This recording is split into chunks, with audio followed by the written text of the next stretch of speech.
વાહન માલિકોને જો ન્યાય નહીં મળે અને આ ટોલ ટેક્સ નહીં હટાવાય તો ભાવનગરને અમરેલીના સાંસદના કાંઠલા પકડી લેવું પાછા તમારી ઓફિસે તલાક ઠોકી જવું માતાજી ભારત માતાજી આજે આપણે અહીંયા ટોલ નાકા માટે ભેગા થયા છીએ કારણ કે અહીંયા જે કાંઈ વાહન એસોસિએશનના પ્રમુખો પણ હાજર છે અને એ બધાની એક જ રાવ છે કે ભાઈ ટોલ નાકો હટાવો આ જરૂરી છે ટોલ નાકો હટાવવું કારણ કે આપણે જ્યારે વાહન ખરીદીએ ને ત્યારે રોડ ટેક્સ અગાઉ આપણે આપી દઈએ છીએ તો કયો ટેક્સ ઉઘરાવવાનો છે જો ટેક્સ ઉઘરાવવાનો હોય તો વાહનોનો ટેક્સ લેવાનું બંધ કરી દે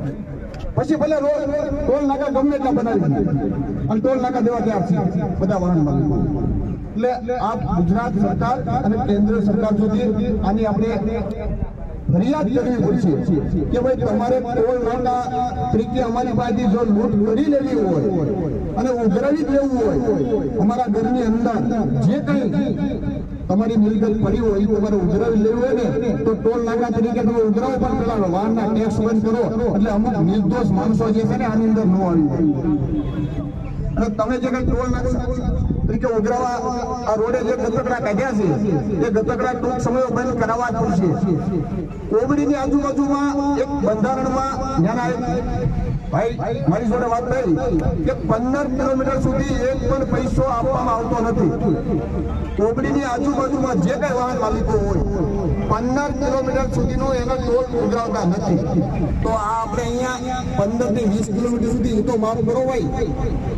તમારે જો ઉઘરાવવા જ હોય અમારી પાસેથી તો આજુબાજુની એ બધાની જમીન કઈ છે આજુબાજુની બધી ખનીજ પતન થયું છે અહીંયા ખનીજ કેટલી આપણે ખોટી ખબર તો એના માટે આપણે વધારે તો નહીં પીએ વિજયભાઈ છે ભરતજી છે અને અમે પણ બધા સાથે છીએ અને જે કઈ વાહન માલિકોને પ્રશ્ન છે એ પ્રશ્ન લઈ અને આપણે કલેક્ટર સુધી અને ઉચ્ચ સુધી જ્યાં જરૂર પડશે ત્યાં આપણે ફરિયાદ કરશું અસ્તુ જય ભારત એટલે આંદોલન જીતીને લોકોના ચરણો ધરી એટલે મને યાદ આવી નથી એટલે આંદોલન જીતી લાવેલો હતો આજ સરકારમાં લાવેલો આજ તંત્ર પાણી લાવેલો વિજયભાઈ ઘણા બધા આને ખૂબ સાક્ષી તો પણ આપણે એ વાત નથી કરી અમે જીતી નાખેલા છે એ તો અમારો હક હતો એટલે લડ્યા પણ તો બધા શાંતિ રાખો અને શાંતિ દે આ ટોલ નાખવું છે ને એ મને આંખોમાં ઘણું ખટકે ને એમ ખટકે છે ટોલ નાકા છે આ એકની વાત નથી જેટલા છે એટલે હું તમને કહું છું હું ઘણા વર્ષોથી જ્યારથી ભાવનગરમાં શરૂ થયું ત્યારથી મારી પાસે જો આધાર પુરાવો પડ્યા મારી પાસે લેખિત સરકારને તંત્રમાં રજૂઆત કરેલી પડી તમે બધા આવ્યા જો નહીં આવ્યા હોય કારણ કે અત્યારે હું જે લોંગડી નહોતું એટલે તમે કોઈ દે કોપડી કે હધેડા આવ્યા નહીં પણ આજ તમને એ કહી દઉં કે કોંગડીના હધેડા વાળા આજ અહીં આવે નહીં આવે તો એને ખુલ્લું સમર્થન આપી મને જાહેર કે તમને અમારી જાહેર પણ મેં એને કીધું કે આ કોઈ કોગડીનું કોઈ લોંગડીનું કે અઢેડાઈનું એવું કોઈ ટોલ નાકા પૂરતીનું નથી આપણે તમામે તમામ ટોલ નાકા ભાવનગર જિલ્લામાં 140 કિલોમીટરમાં વિજયભાઈ વધારાના પાછો તમારે ખુરશી પર બેવા ચિંતા કરી તમારો વારો કઈ તેમાં લેવો જોરદાર તાળી તો વિજયભાઈ આપણે બહુ જબરદસ્ત આગળ મારા ઘણા બધા આંદોલનમાં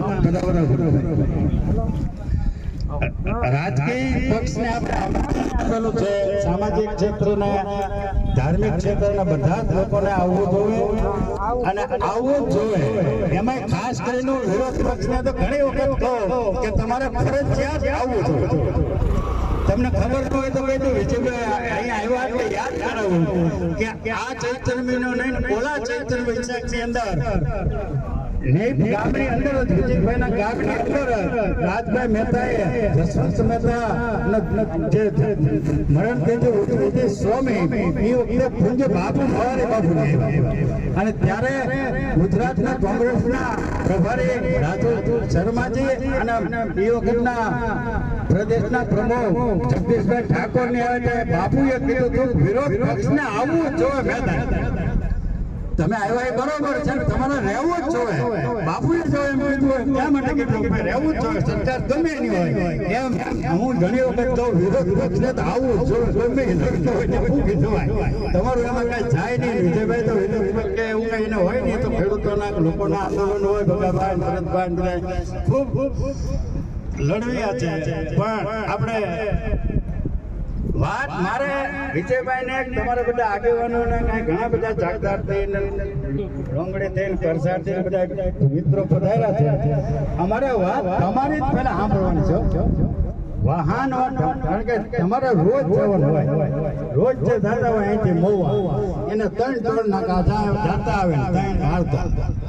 હવે પાછા એને ભલે રિટર્ન જ્ઞાન છે. પણ આ લોંગડીનો ટોલ નાકો જે શરૂ થયું છે ને એની તમને વિગત કહું.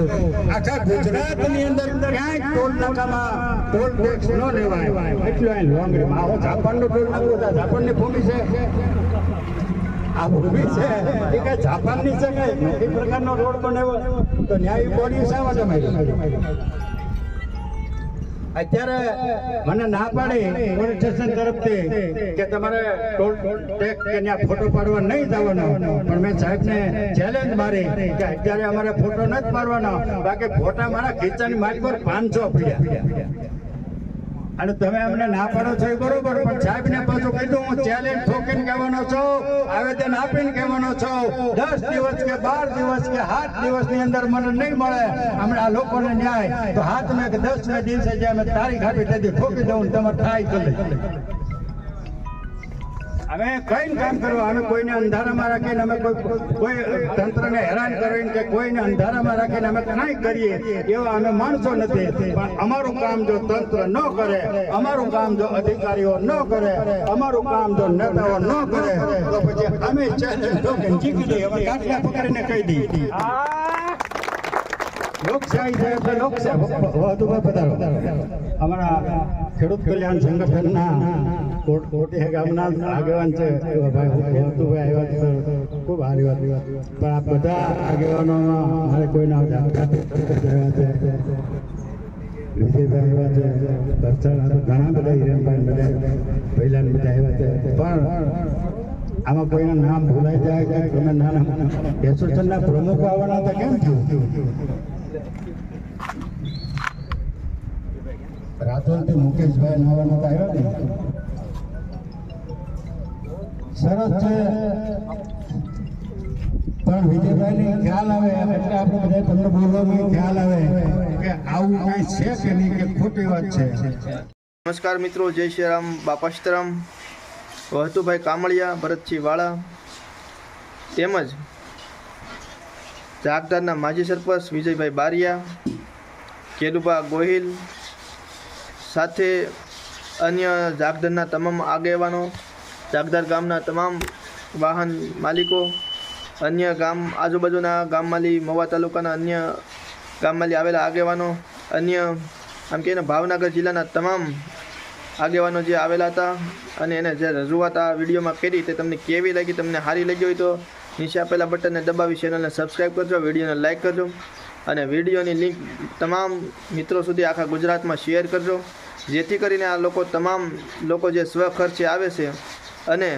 આ બધાના હિતમાં ન્યાયની લડત લડી રહ્યા છે તેની નોંધ આખા ગુજરાતમાં લેવાવી જોઈએ. માટે આ વિડીયોની લિંક બધા સુધી શેર કરવી એ તમારી જવાબદારી બનતી હોય છે. તો મિત્રો બધા સુધી આ વિડીયો પહોંચાડજો. અને જો આમાં તમને અગાઉ કીધું તે પ્રમાણે કે આ એપ એના પોતાના માટે નથી, આ બધાયના માટે આ જે છે એ ન્યાયની લડત છે. તો ફરી વખત કહી દઉં કે વિડીયોની લિંક શેર કરજો. તો ફરી મળીશું હવે નવા વિડીયોમાં. ત્યાં સુધી જય શ્રી રામ, બાપા સીતારામ.